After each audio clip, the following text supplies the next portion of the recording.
Teles, da tribuna. Senhora presidente, nobres colegas, hoje eu venho falar a respeito de um assunto lá do viaduto Campo dos Bugres.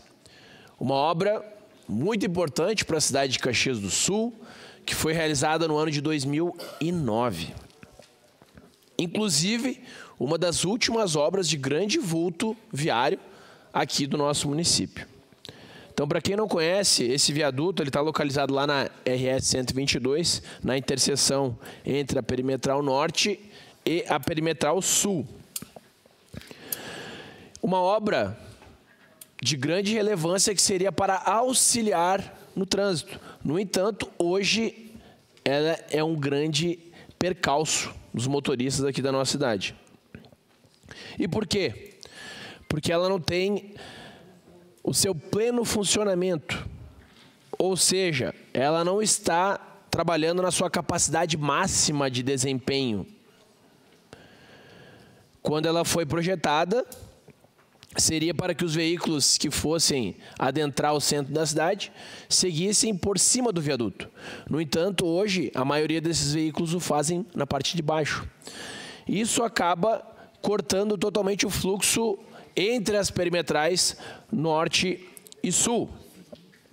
Hoje, os motoristas que chegam lá na hora do rush, ali nas 7 horas da manhã e 18 horas, cerca de 15 a 20 minutos para sair desse enrosco, desse engarrafamento.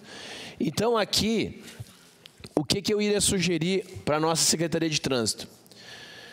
Inicialmente, para que os veículos que descem da região do shopping não possam seguir em frente na parte de baixo. Obrigatoriamente, todos os veículos têm que fazer a conversão à direita. Seguindo pela perimetral Bruno Segala, mais à frente, cerca de 500 metros à frente, onde nós temos 2 semáforos ali, entre a rua Augusto Adamati e a rua Antoninho Darcy Campagnolo, nós faríamos um retorno, voltando para a perimetral. Aí eu volto para a perimetral, sigo na perimetral, e se eu quero vir em direção ao centro, eu pego a direita e sigo na RS 122.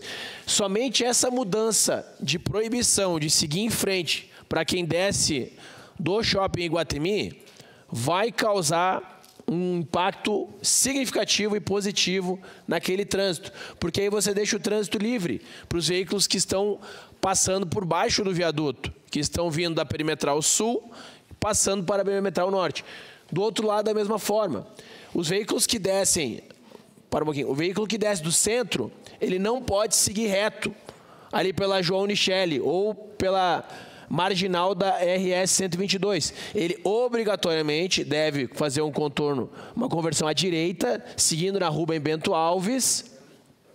Mais à frente, lá na Rua das Gardênias, ele faz um retorno.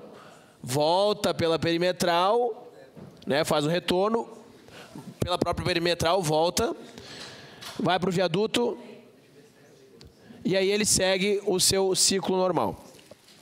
Só essa pequena mudança, obviamente os veículos eles vão ter que andar um pouco mais. O veículo ele não vai simplesmente atravessar ali a rotatória, ele vai ter que andar um pouco mais. Mas com isso o trânsito fica mais fluido. Ou seja, ao invés dele ficar 15 a 20 minutos parado, ele vai andar por 3 minutos. Entende? Então a gente vai ter um trânsito mais fluido naquela região. E, consequentemente, nós iríamos retirar alguns semáforos. E é isso que eu venho falando. Hoje nós temos alguns semáforos ali na perimetral que eles acabam cortando o fluxo da perimetral em benefício de 3 a 5 veículos. Eu já fiquei por algumas vezes observando quantos veículos são represados da perimetral, principalmente ali na rua Augusto Adamati e na rua Antoninho Darcy Campagnolo, na perimetral sul. Você tem um represamento de veículos de cerca de 50 veículos da perimetral, em benefício de 3 a 5 veículos que descem dessas ruas. Então, ou seja, não há necessidade de ter um semáforo naquele local. O semáforo acaba cortando o fluxo da perimetral, que é uma via para afastar o fluxo da área central. Ou seja, para a perimetral, não devem ser empregados semáforos. E como é que os pedestres fazem a travessia? Para concluir, senhor presidente, os pedestres deve-se ter uma faixa elevada de segurança. Uma faixa somente pintada no chão não resolve a situação. Então, nós devemos ter uma faixa elevada de segurança, que nada mais é que um quebra-molas, um pouco mais largo, para que nós tenhamos uma faixa de segurança em cima. Muito obrigado. Obrigada, vereador Ramon Teles. Com a palavra, vereador Cristiano Becker, prejudicado.